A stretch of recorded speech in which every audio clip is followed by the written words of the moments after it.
faithful. Grant that by the same Holy Spirit we may be truly wise and ever enjoy His consolation. Through Christ our Lord. Amen. In the name of the Father, and of the Son, and of the Holy Spirit. Amen. Good evening sa inyong lahat. Thank you bro sa opening prayer. Andito ngayon sa Zoom. I-greet ko kayong mga andito. Sis May, Brother Ronnie, Sis Mel, Brother Drew, si Brother Jubik, Brother Mar, Sis Lisel, Sis Rosella, Brother Ramel, Sis Catholic, and Sis Yuyen. Good evening sa inyong lahat. So, welcome sa ating Wednesday Catechism Lecture, Faith Seeking Understanding. Ngayong gabi, ang ating pinili na i-take up is ang writing ni Saint Francis de Sales, A Day with God. No? So, itong lecture na ito ay galing sa writing entitled Simplicity of Life. No, galing kay Saint Francis de Sales. Live in joy, brimful of God and His love. Dali lang ha, i-arrange ko lang to. I-arrange ko lang. Bakit kasi nagkakaganito? Yan. At saka yan. Bakit?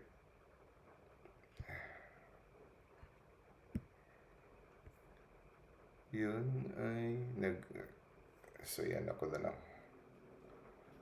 I-ano ko na lang.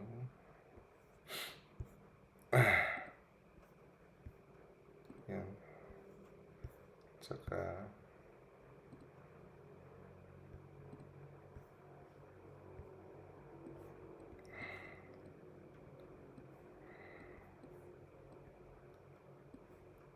nagbabago-bago ang arrangement ng ano.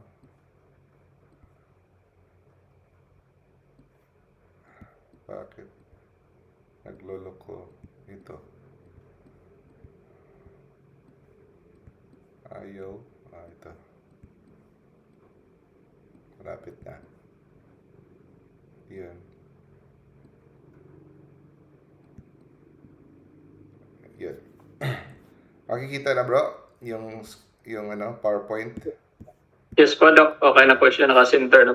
Naka-center na siya. Apo. Same format sa ginagawa mo po. Okay. Sige.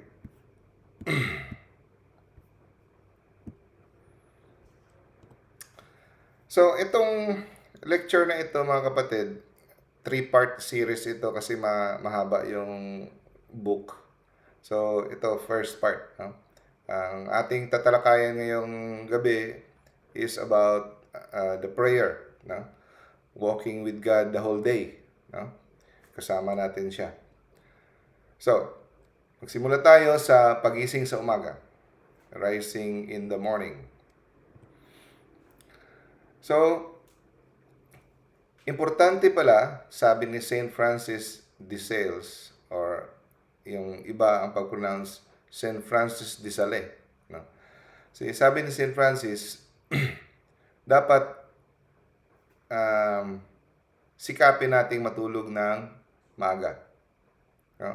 Kung ito ay pupwede. No? Huwag tayo mag-aksaya ng oras. Kasi ang pagkumpleto ang tulog natin, magiging alerto tayo sa umaga at magiging productive tayo. So, pero kung may ang trabaho natin ay panggabi, wala tayong magagawa. No? Pero kung ikaw naman ay may sapat na oras, ugaliin natin daw na matulog ng maaga. So, para tayo ay maagang magising. Okay? Ito'y kasama ito sa ating spiritual life.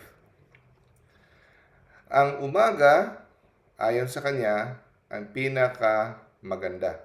No? Pinakamaganda sa parte ng araw. The whole day, morning is the most agreeable. Kasi hindi tayo distracted. No? Hindi tayo distracted kasi sa araw na, may mga namimit na tayong mga tao, may nakikita tayo sa mga social media, so distracted na tayo. Pero sa morning, pagising natin, hindi pa tayo distracted. Kung napapansin nyo, yung mga ibon sa umaga, di ba, umaawit. No? Ini-invite tayo to praise God. Ang paggising ng umaga ng maaga, okay, nakakatulong sa ating health, sa ating kalusugan, at sa ating kabanalan. Importante pala mga kapatid. No? Ang paggising ng umaga, no, ng maaga, pagising ng maaga, hindi yung umaga, magising ng maaga ay nakakatulong sa ating kabanalan at sa ating kalusugan.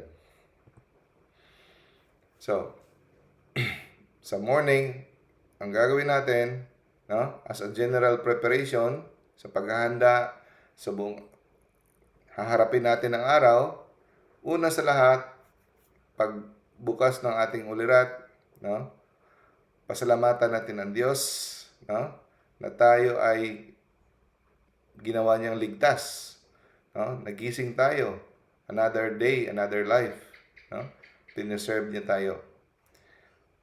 Pasalamat ka agad ang nasa isipan natin.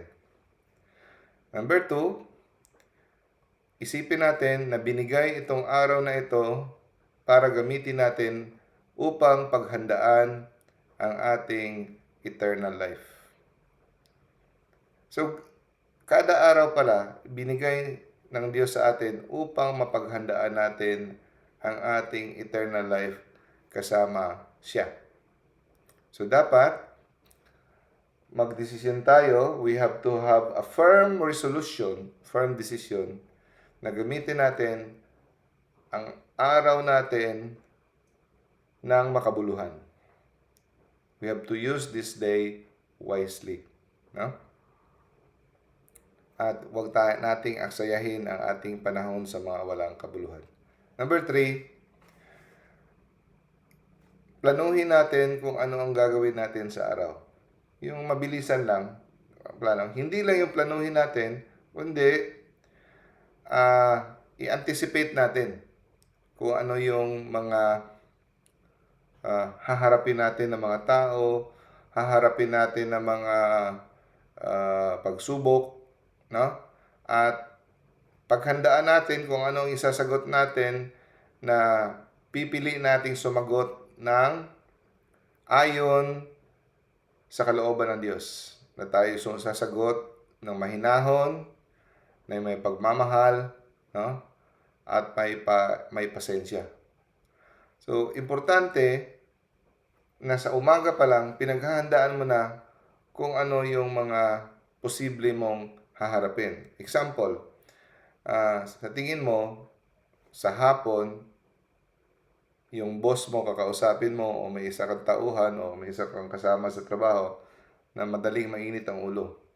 So, paghandaan mo kung anong mga salita ang gagamitin mo. No?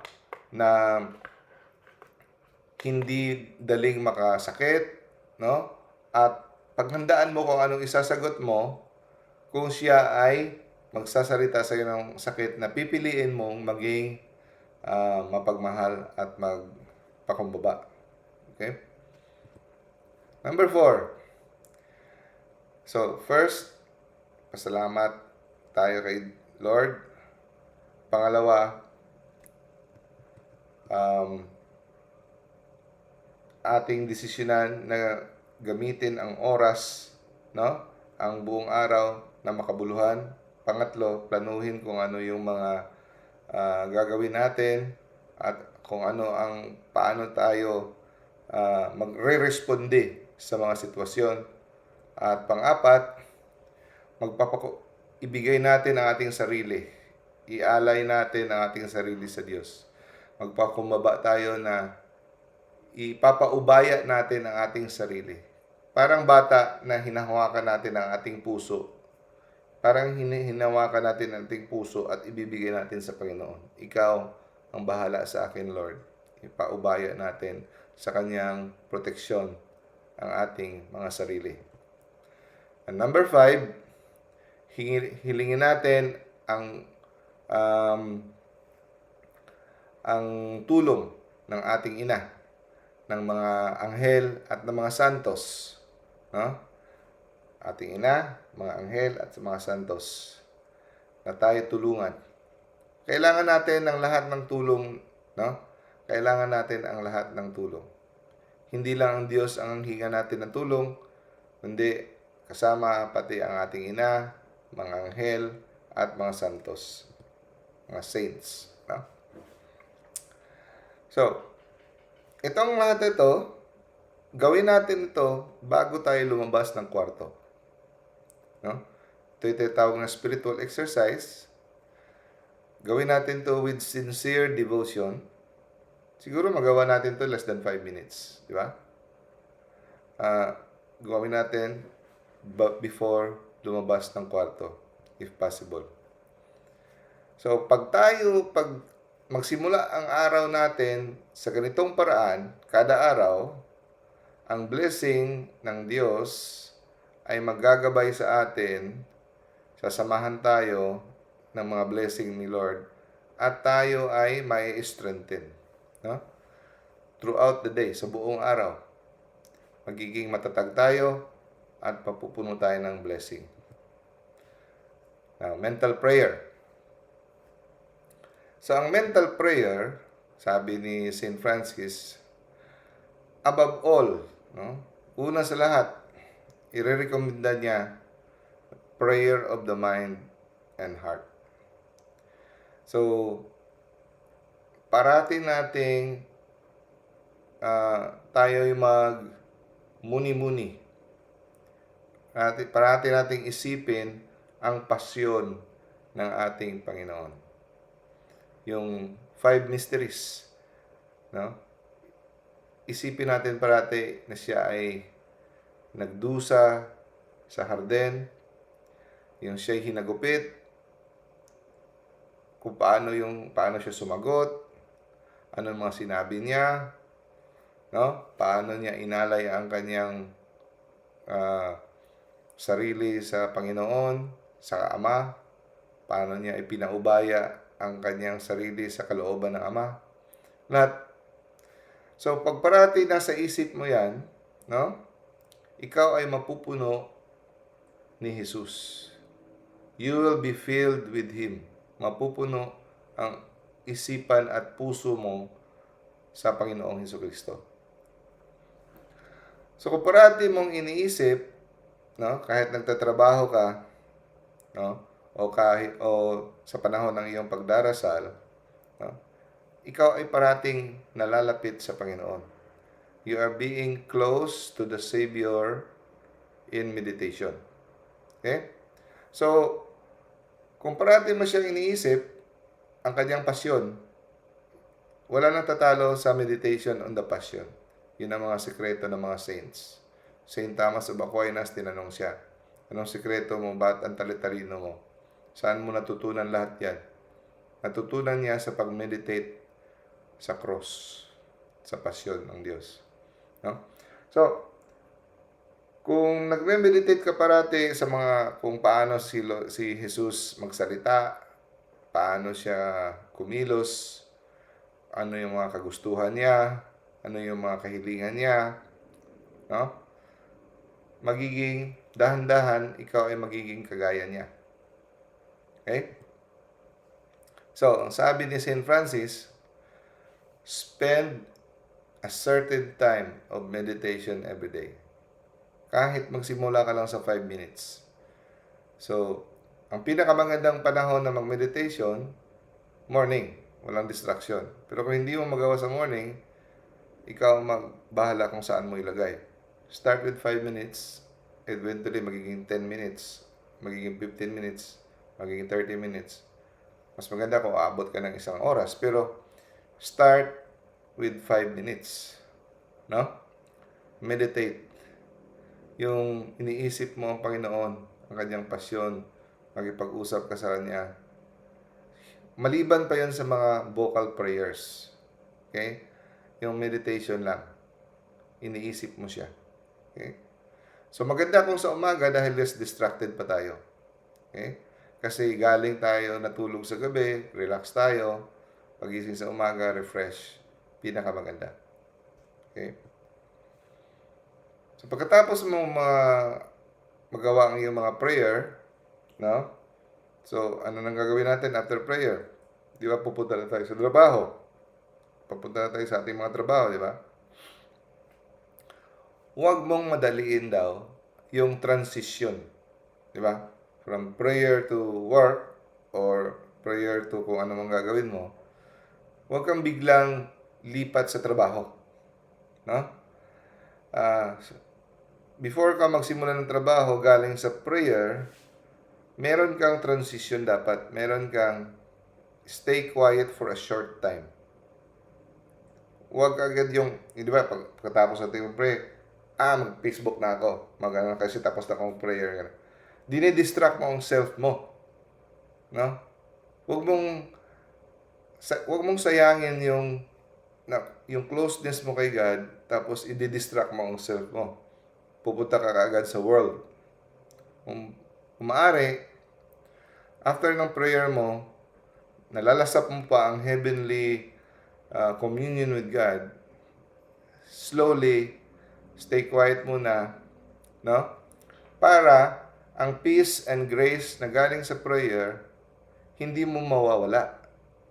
Yun ang mali natin karamihan. After prayer, libre na ako, nagawa ko na yung aking obligasyon sa morning, punta ka na, social media ka na. So, pupuno ka na ng distraction. Wala na yung mga graces na andun sa heart mo.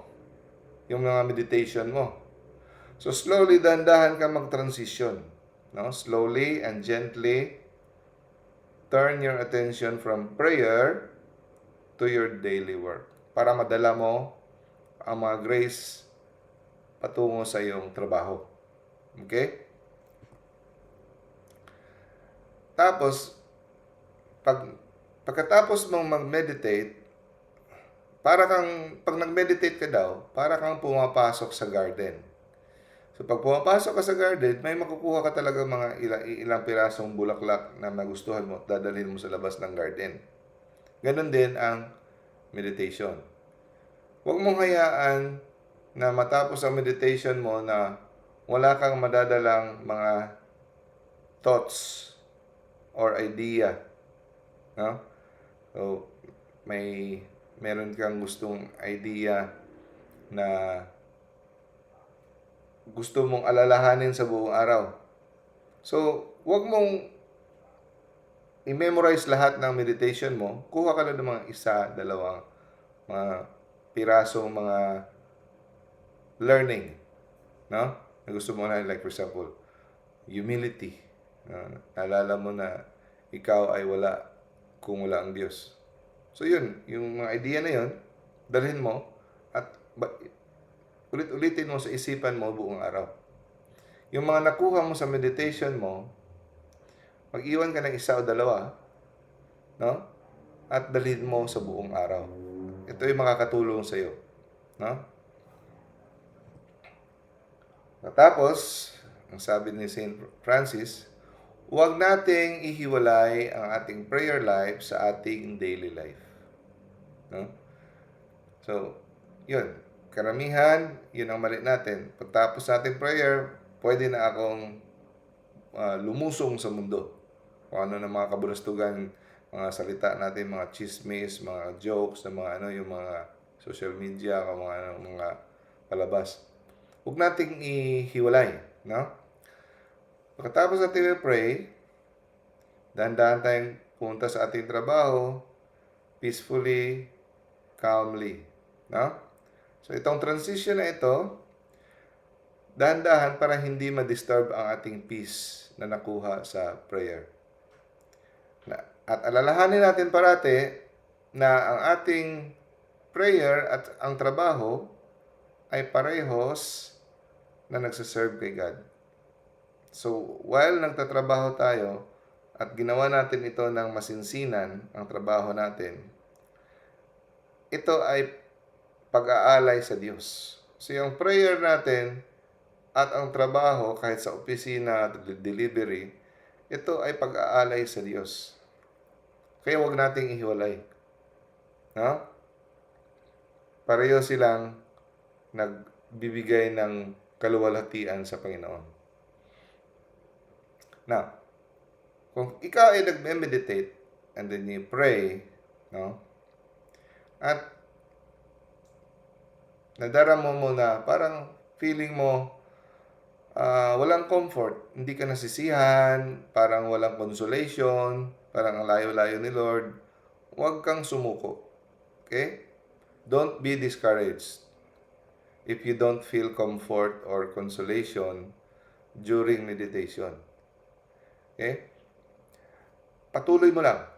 Patuloy mo lang araw-araw ang ginagawa mo ang pag-meditate, no? Patiently, no? Huwag mong pilitin masyado ang sarili mo, basta may trust kay Lord, patuloy mo lang. Kung sa tingin mo ang isipan mo ay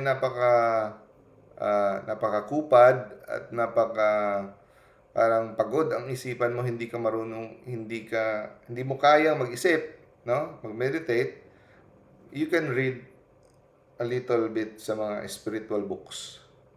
Kahit konti lang.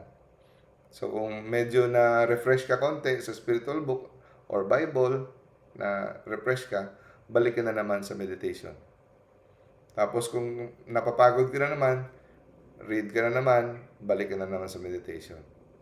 Yun ang kanyang advice. So, tandaan natin, ang meditation ay isang grasya. It is a grace from heaven. Binibigay ni Lord yan. No? Hindi yan nakukuha sa effort. Importante ang effort, mga kapatid. No? Importante ang effort, kailangan nating magsikap. Ngunit hindi lang siya nakukuha sa sikap lamang. Hinihingi yan na kapangyarihan o grasya o gift galing sa taas. Okay? So, makukuha natin yan by gentle, loving, humble perseverance. Meaning ng perseverance, pagtatyaga. No? Pagtatyaga.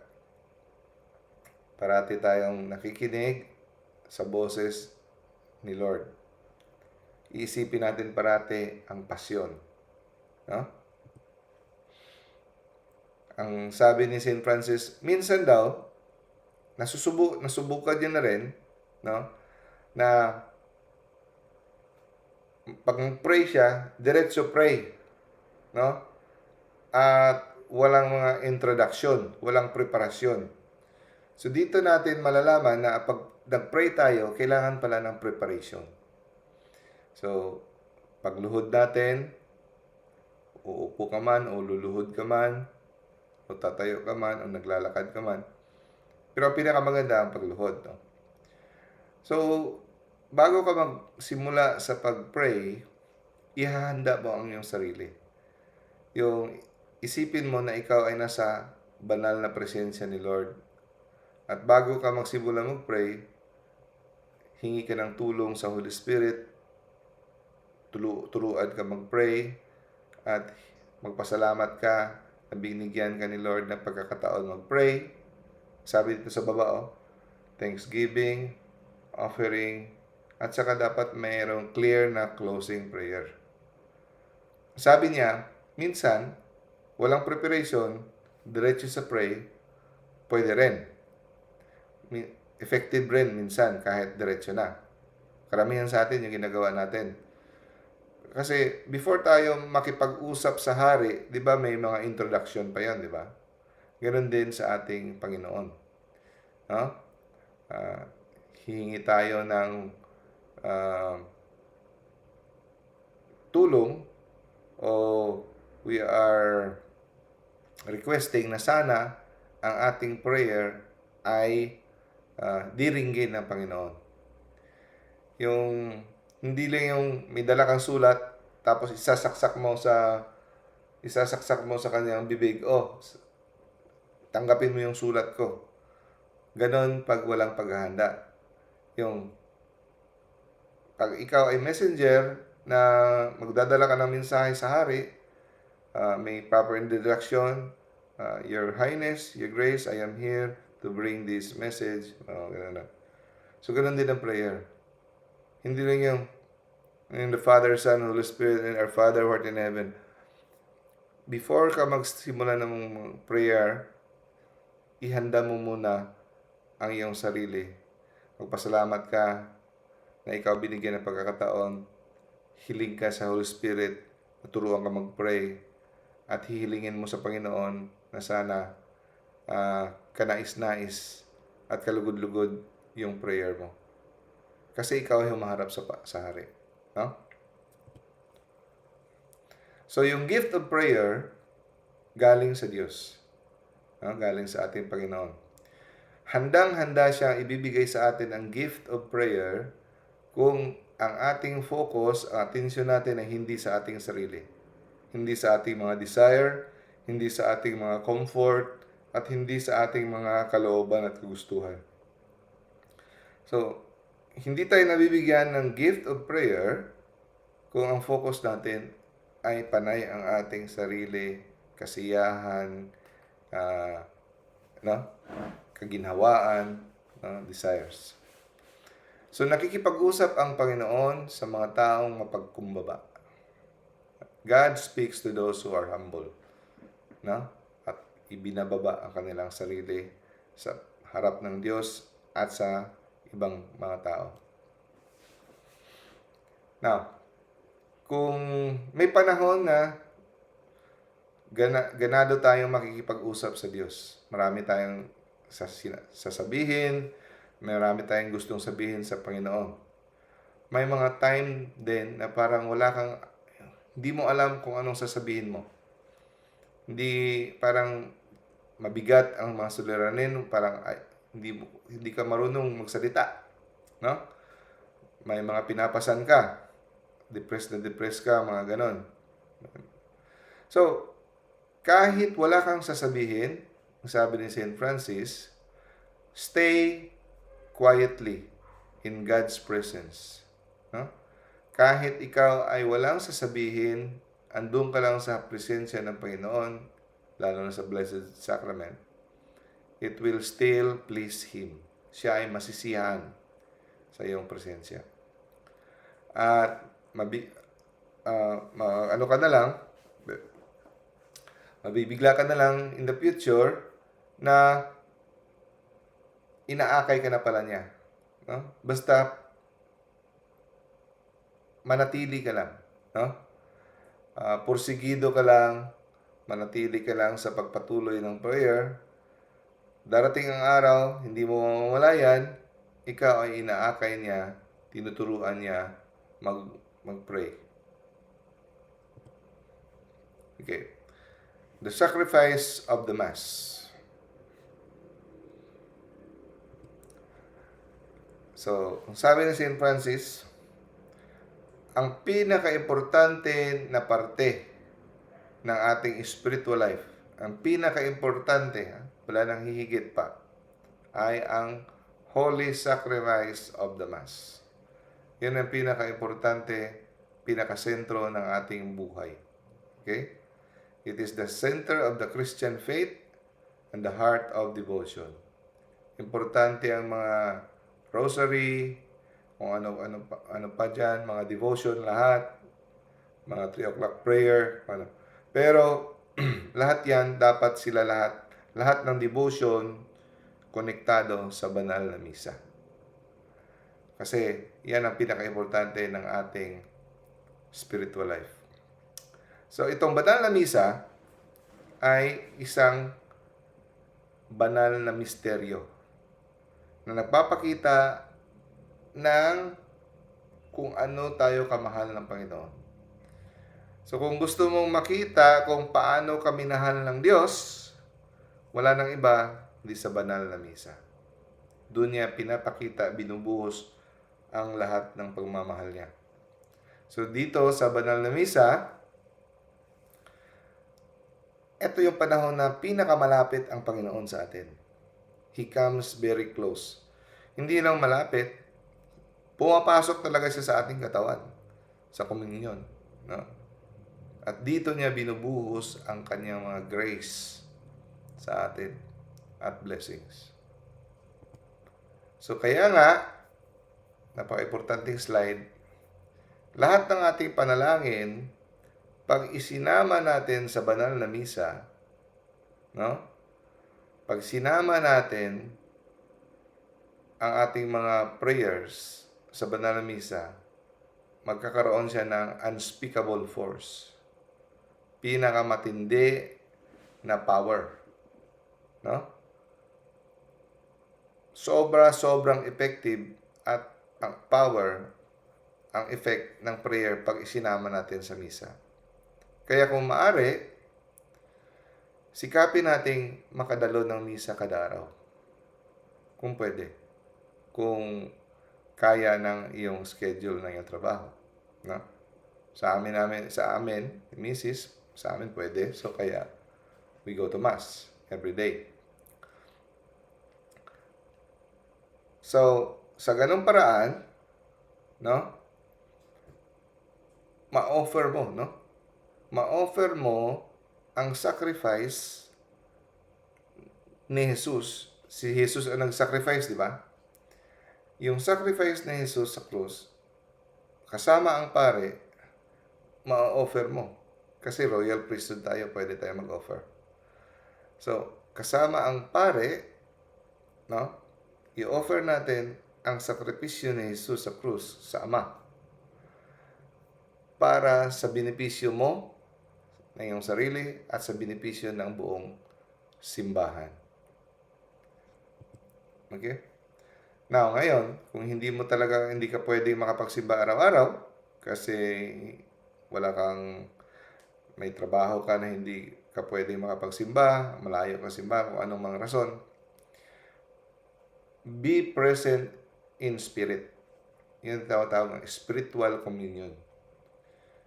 So, kaya nga, may prayer tayo na, "Oh my God, I offer to you the precious blood of Jesus, present in all the altars in the world, united with it, the offering of my every thought, words, and actions of this day." Yeah? At mayroon din prayer na spiritual communion. Na kahit hindi ka makaadalo physically, sinasabi mo sa Panginoon na gusto mong umattend kahit spiritually. Sinasama mo ang iyong sarili sa lahat ng misa na nangyayari sa buong mundo. No? Join yourself to the Mass in your heart. Kasi makakakuha ka ng grasya pa rin. Kung araw-araw ito yung layunin mo na gusto mong sumama. Kaya lang, hindi posible. Hindi posible sa iyong sitwasyon. Now, Holy Communion. So, di ba pinaghahandaan ng Holy Communion? Fasting 1 hour before Holy Communion. Dapat in the state of grace. The more holy you are, the more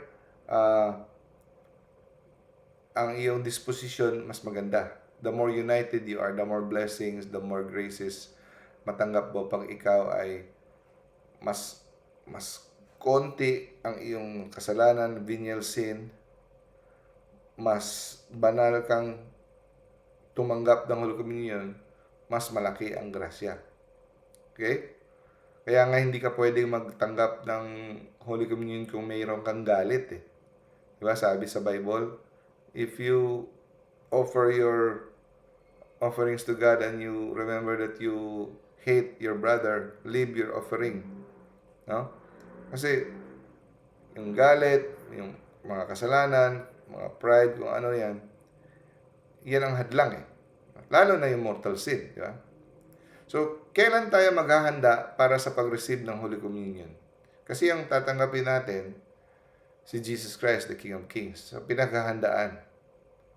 So, wag natin daw hintayin na magsimula ang misa, tayo maghahanda. Sa gabi pa lang daw, before the Mass, sa gabi pa lang, naghahanda na tayo. Gagawa na tayo ng acts of love na devotion toward God. Ano yung ibig sabihin ng mga acts of love? Yung iniisip mo, Lord, I love you. Minamahal mo siya. Ganun pa rin, iniisip mo yung kanyang paghihirap, pasyon. For example, kung magising ka sa gitna ng gabi, nagising ka, sambitin mo agad mga holy words, few loving prayers to God. Lord Jesus, I love you. Tatanggapin kita bukas. Ihanda mo ako. No?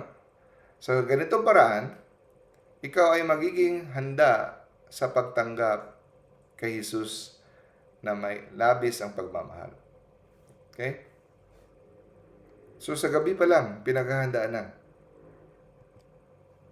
Yung iba, di ba? Example, sa linggo, magsisimba. Kahit nagsasakay sa sasakyan, nagpe-play pa ng mga TikTok, papunta sa simbahan. Nanonood pa ng mga kung ano-ano, no? Dapat papunta sa simbahan, piniplay nila yung gospel, no? Pinaghahandaan kasi we are going to receive the King, no? So, pagising sa umaga, bago magsimba, get up in the morning with joy, na may kaligayahan sa puso, dahil ikaw ay tatanggap ng napakalaking biyaya. So, pagpila mo sa Holy Communion, kung wala kang mortal sin, no, receive with confidence. With confidence in God's love. Pero, pag nag-approach ka kay Lord, ikaw ay pumipila, dapat ipakumbaba mo ang iyong sarili. I am not worthy. Kahit wala ka pang mortal sin, sabihin mo sa isip mo, I am not worthy. No? Kaya sinasabi natin parati, di ba? Sa misa, Lord, I'm not worthy to receive you, but only say the word and I shall be healed. Kasi hindi ordinaryo ang tatanggapin mo. Hindi pera, hindi pagkain, tinapay galing sa langit. Approach Him with reverence and humility. Yun ang iyong iniisip habang pumipila ka. Kasi ang tinatanggap mo ay si Jesus. No? Si Jesus na magbibigay ng katatagan sa iyong kaluluwa para sa eternal life. Pagkatapos mo ng Holy Communion, anong gagawin mo? Turn your heart towards Jesus. You honor Him as your King and Kings. So pagkatapos mong ginagawa ko, luluhod ako sa aking kung saan ako, and then say, thank you Lord Jesus. Thank you Lord Jesus. Nandito ka sa loob ng katawan ko ngayon. I love you Lord Jesus. You praise Him. Praise Him. Praise and worship Him. Thank you Lord Jesus. Tapos pinipray ko yung Anima Christi. No? So, speak with Him. Kausapin mo siya. Kasi yung 60 seconds na tinanggap mo siya sa iyong katawan, yun ang pinakabanal na panahon. No? So, talk to Him about your spiritual needs. Welcome Him with all the love that you can. With all the love that you can. Hayaan mo yung mga katabi mo. Ang iba nagchismis na after ng hayaan mo. Kung pwede parang huwag ka makonsensya na snobbish ka, hindi mo kinakausap yung mga katabi mo. Talk to Jesus. Yan ang pinakabanal na panahon. No? At pag ikaw ay nasa bahay na o sa trabahoan, ang buhay mo dapat ay nagre-reflect, dapat nakikita ng iyong mga kasamahan na ang Diyos ay totoong nasa iyo. Live in such a way that your words and actions show that God is truly present with you. No? At kung tatanungin ka ng mga tao, bakit parati kang sisimba? Di ba? Kada linggo lang naman. No? Baka mabangga ka na, mauntog ka sa langit. No? Masobrahan ka. Ang sagot mo, parati ako magsisimba at magkukomunyon para matutunan ko kung paanong mahalin ang Diyos. To learn to love God. So the more you receive the Holy Communion, the more you will learn how to love God. Yun ang sikreto ng mga santo. Kung bakit sila, they are so in love. The more Eucharist, kasi pumapasok sa sarili mo, the more you learn to love Him. Pero hindi automatic. Kung ikaw ay nagka-communion pero hindi mo naman siya iniisip, wala ka namang paghahanda, hindi mo siya ma-learn na love. Habang nagmimisa, yung isipan mo kung saan-saan.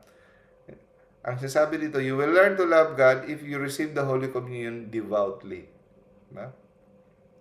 At ang rason pa, parati tayo magko-communion, makakatulong ito para ma-purify tayo sa ating mga imperfections. Mga imperfections natin, pride, selfishness, impatience, mga ganon. At matutulungan tayo makawala sa ating mga struggles. Makomfort tayo sa ating mga troubles, sa ating mga pagsubok. Mabigyan tayo ng comfort. Mabigyan tayo ng lakas sa ating mga kahinaan. Ito yung power ng Holy Communion. So, kung maaari, kung ikaw may free time, kagaya sa amin, na pwede, madali lang namang magsimba kada araw, gawin nyo. Sa mga taong busy, mas lalong kailangan mong mag-communion ka always. Kasi kailangan mo ng lakas. At sa mga problemado, mga burden, mga maraming pinapasan, mas lalong kailangan mo ng Holy Eucharist. Ito ay magbibigay ng lakas sa atin. Now, aspirations. Ang other term ng aspiration are ejaculatory prayers. Ano tong aspirations or ejaculatory prayers? Mga short, spontaneous prayers. Mga spontaneous, yung ikaw lang ang nakaisip. Hindi mo memorize. Pwede rin na memorize, pero mga short.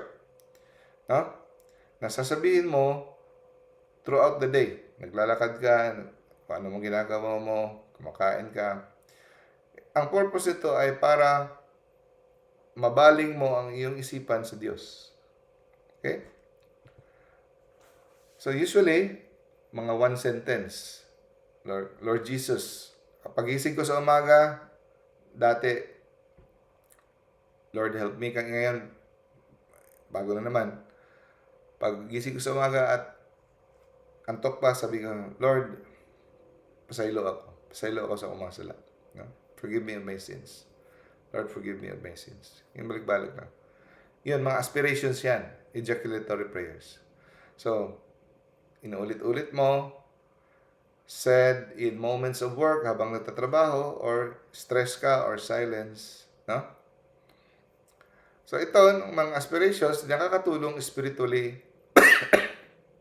na parati ka makonig kay God. Sabi ni St. Paul, di ba? Pray without ceasing. Huwag kang tumigil sa pagdasal. So, ito yung mga paraan na hindi ka makakatigil sa pagdasal. Sinasambit mo, Lord Jesus, have mercy on me. Yun, mga aspirations. Ang laking tulong niyan. So, example ng mga aspirations or ejaculatory prayers are, Jesus, I trust in you. Or, Lord, have mercy. Or, Jesus, Son of God, have mercy on me. Or, my God and my all. Or, Jesus, I love you. Lord, help me. Second Heart of Jesus, I place my trust in you. Come, Holy Spirit. At marami pang iba. At pwede mo bang gumawa ng iyong sarili. Sasabihin mo, Mama Mary, I love you. Mga aspirations rin yan. Okay? So, makakatulong ito during nag-work ka, nag-study ka. So, hindi mo kailangan ng mataas na prayer. Sabihin, Lord Jesus, have mercy on me. Habang ikaw ay tinutukso, anxiety or stress, habang nag-aantay ka, nagwo-walk, pwede mo itong gawin. Okay? So, punuin mo ang iyong puso ng mga ganitong klaseng prayer. Ito yung mga ating mga short prayers. So, sa ganitong paraan, magiging stay close ka sa Kanya. Okay? Habang ikaw ay gumagawa ng iyong trabaho. So, kagaya ng isang bata na habang namimitas ng mga prutas, yung isang kamay niya nakahawak sa kamay ng kanyang tatay para hindi siya mawala. Hindi niya binibitawan. Ganon din tayo. Habang nagtatrabaho tayo, pag tayo gumagawa ng aspirations or short prayers, parang naghahawak tayo sa ating Ama. At para bang tinatanong natin siya kung tama ba itong ginagawa ko? No? Nasisiyahan ka ba sa ginagawa ko ngayon? Okay? So, atong practice ng interior recollection ay napaka-importante. Very important part of devotion na sabi ni St. Francis, makocompensate niya yung ibang weakness natin sa prayer. Kung meron tayong mga short aspirations or mga mental prayers, kung wala ka mga matataas na mga prayers, makocompensate niya. Pwede niyang matatabunan ang kakulangan mo sa mga prayers. Pero pag ito'y nawala, itong mga short prayers at saka mga mental prayer, walang makakapagpalit nito. Okay? So, napaka-importante nito. Punta tayo sa angels and saints. So, sabi ni St. Francis, pag nagpadala ng inspiration at saka mensahe ang Panginoon sa atin, pinapadala niya sa pamamagitan ng mga anghel. Alam niyo ba yon? Hindi natin alam yan kasi automatic. Wala naman tayong sabi. Wala naman kasing anghel na nagsasabi sa atin, ako ay anghel galing sa Diyos, ang mensahe niya sa iyo ay ganito. Wala naman. Automatic, naririnig natin yung mga mensahe, di ba? Sa ating puso. Pero galing sa anghel yan, galing sa Diyos. Kasi ang anghel, ang angel, ang meaning ng angel ay messengers. Yun ang meaning ng angel. They are messengers. So, lahat ng mensahe ng Panginoon, pinapadala niya sa pamamagitan ng anghel. So, makakatulong kung gagamitin din natin ang ating anghel kung magpadala tayo ng mensahe sa Diyos. Okay. Pwede ba dumiretso? Pwede. Pero, mas masisiyahan ng Panginoon kung dumadaan tayo sa kanyang mga alagad. Kasi, minamaximize natin, hindi natin sinasayang ang mga avenues na ginawa niya. Okay? Masisiyahan siya. So, kung ipapadaan natin ang ating mensahe sa mga anghel patungo sa Diyos, hindi ito patagal-tagal, pahirap-hirap. Ito ay kaligod-lugod sa Panginoon. Okay? At sa pamamagitan nito, pinag-iisa natin ang ating sarili sa kanila. Ni-unite natin sa kanila. At pag ginawa natin ito, mas lalo tayong matutong mag-pray. Kasi sila ay sanay na sa pagpe-pray, ang mga anghel. Parati silang nakaharap sa Diyos. So kagaya ng mga ibon, natututo silang kumanta sa pag-observe sa kanilang mga magulang. So ganun din sa atin. Pag ang ating mga mensahe ipapadala natin sa mga anghel at sa mga santo, no? Mayu-unite tayo sa kanila. So, importante na maging ka-close natin ang mga angels.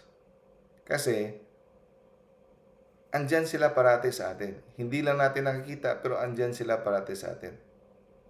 So, kung hihilingin mo ang kanilang tulong, parati mo silang gagamitin, parati mo silang i-utilize, napaparangalan mo sila. You honor them. At pag ikaw ay umaasa parati sa kanilang tulong, no? Mas lalo silang ma-activate at lalo silang magiging active at tulungan kanila at susuportahan kanila sa kahit anumang gagawin mo. Okay? Punta naman tayo sa spiritual reading. So, ang sabi ni St. Francis, maganda sana kung may dala-dala ka parati na isang magandang spiritual book na nasa altar mo or dala-dala mo kahit ka magpunta, may spiritual book ka.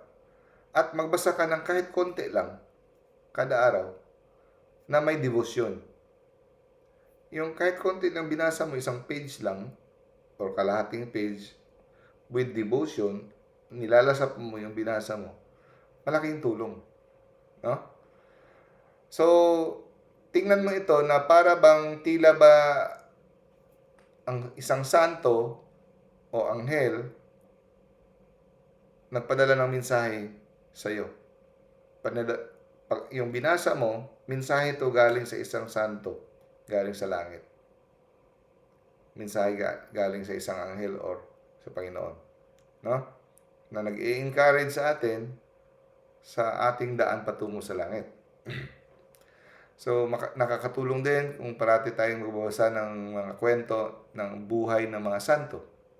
Sa akin, ang laking tulong sa akin. Nabago ang buhay ko sa pagbabasa ng mga lives of the saints. No? Kasi, siyempre, babasa tayo ng Bible. Pero kung Bible lang, minsan isip natin ang hirap-hirap sundin, imposible, at Diyos kasi. Pero kung yung buhay ng mga santo, makakasabihin mo, uy, parang kapareho sa akin ang sitwasyon. May encourage ka, may inspire ka. Sa parehas kami ng sitwasyon at sa kanagawa niya, pwede kong gayahin. No?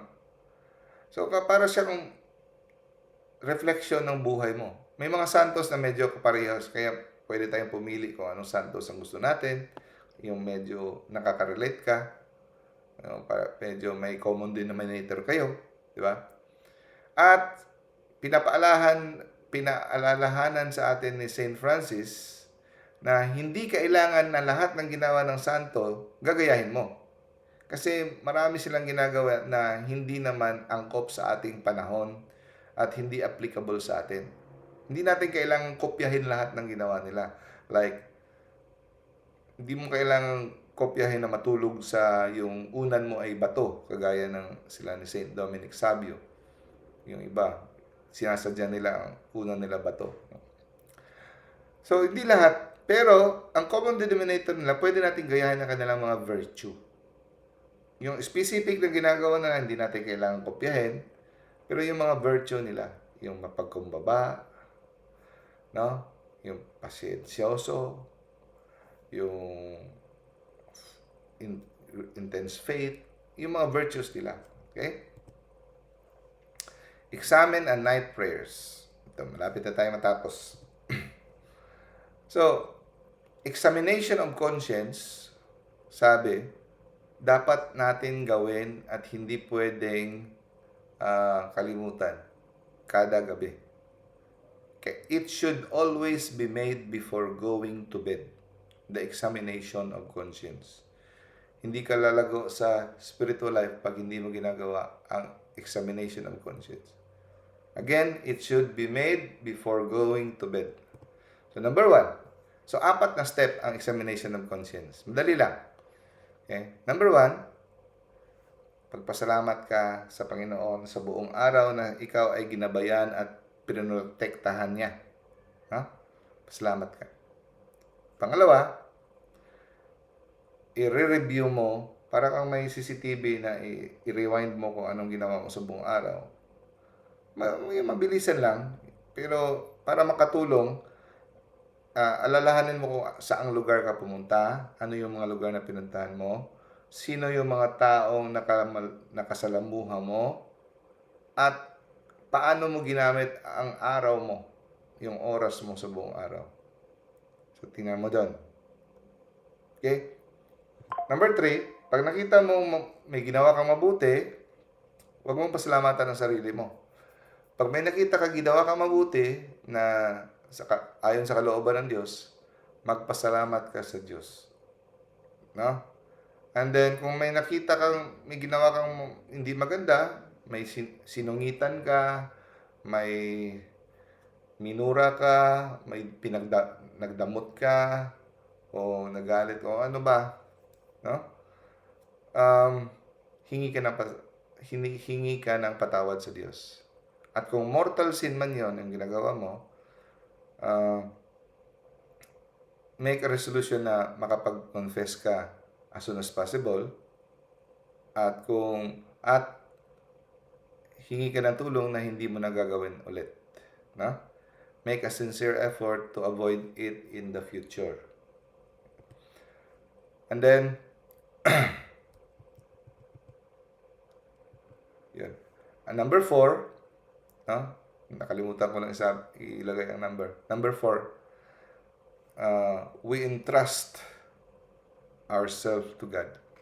Matutulog na tayo, ipapaubaya natin ang ating sarili, ang ating kaluluwa, ang ating katawan sa pangangalaga ng ating Panginoon.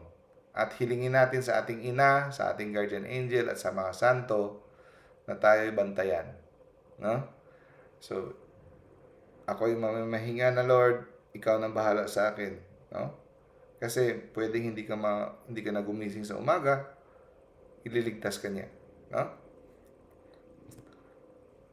So, this practice should never be neglected. Hindi dapat to kakalimutan at pababayaan na hindi magawa. Kasi sa morning, anong nangyayari? Sa umaga, binubuksan natin ang ating kaluluwa sa ilaw, sa liwanag ng Panginoon. At sa gabi, sa examination of conscience, sinasarado natin ang ating kaluluwa laban sa kapangyarihan ng kadiliman. No? We close them against the power of darkness. So, God bless us all. Tamang-tama. 8 o'clock. Okay. So, sino mga andito ngayon na natili? Gigreet ko lang.